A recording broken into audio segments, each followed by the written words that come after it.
The Lord be with you. And with your spirit. A reading from the Holy Gospel according to Luke. Glory to you, O Lord.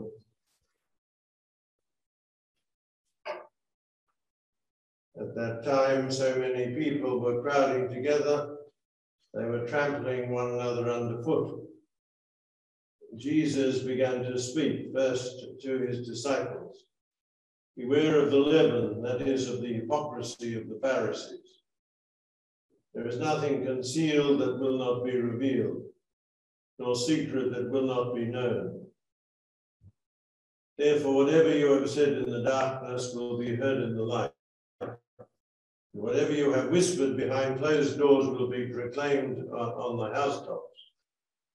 I tell you, my friends, do not be afraid of those who kill the body, but after that can do no more.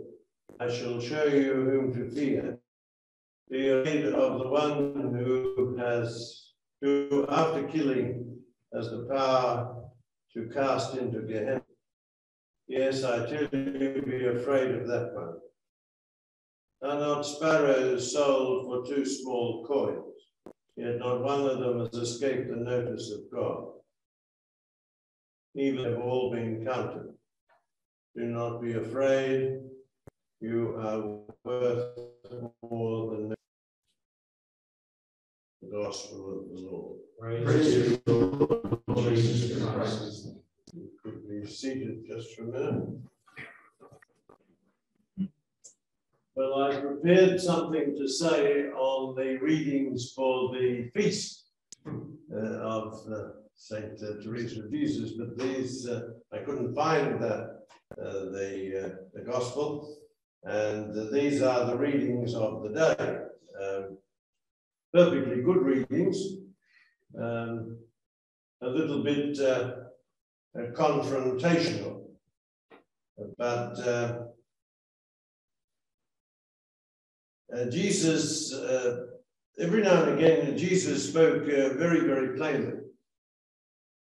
More plainly than I think any of us would speak. Normally, we would never condemn people the way Jesus did, and rarely, in fact. And so here we have Jesus condemning hypocrisy, the hypocrisy of the Pharisees. And then he goes on to make a point which I don't know about you people in your many different parts of the church, but he then goes on to speak about the final time of justice, when what is hidden now will be revealed in the future. And in Australia, where I come from, something of a shadow has fallen on the life after death, especially on the notion of reward and punishment after death. On the last day, when Jesus will separate the sheep from the goats, he will not be inclusive. There is a final separation between those who choose God and goodness and love, and those who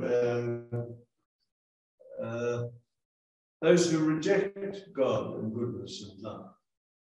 And so in today's gospel, we have Jesus saying that in these final moments, all will be revealed. Each of us will see ourselves and be seen by others in the way that we really are.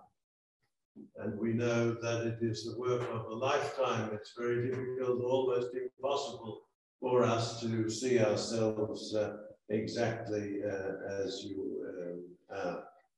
And then Jesus reminds us of the moral struggle that takes place in society, in every way of life, but also in our hearts.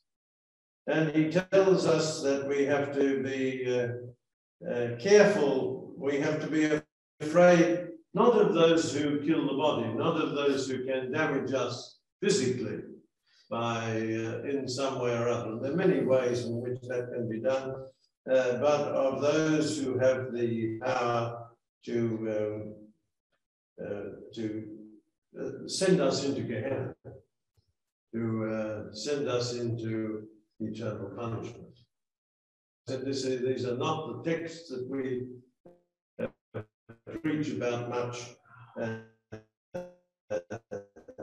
in Australia.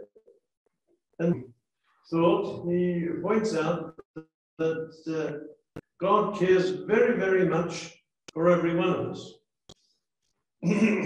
He's about sparrows. The sparrows are worth 2 small coins, but God for them. How much more is God concerned for every one of us? And even the hairs of our head have been counted. So don't be afraid, you are worth more than many sparrows. So that is a great consolation to us. It's a great consolation to us to know about the good thief, who was a thief, obviously, almost certainly a man of violence, perhaps a murderer. And he repented on the cross and turned to Jesus and asked to be remembered when he came into the kingdom. And Jesus said to that criminal, that man of violence, that he would be with him that very day in paradise. It's a wonderful and a consoling teaching. So I think if we are talking about Gehenna, about the goats, about those who are excluded, it is, I suspect that they have to explicitly choose to go there, have to explicitly deny the goodness and the love of God. But that's God's business. It's not our business. We don't have to decide these things, thanks be to God. But we do have to wrestle with the scriptures as they come to us and try to work out what Jesus is telling us. Father, and the Son, and the Holy Spirit.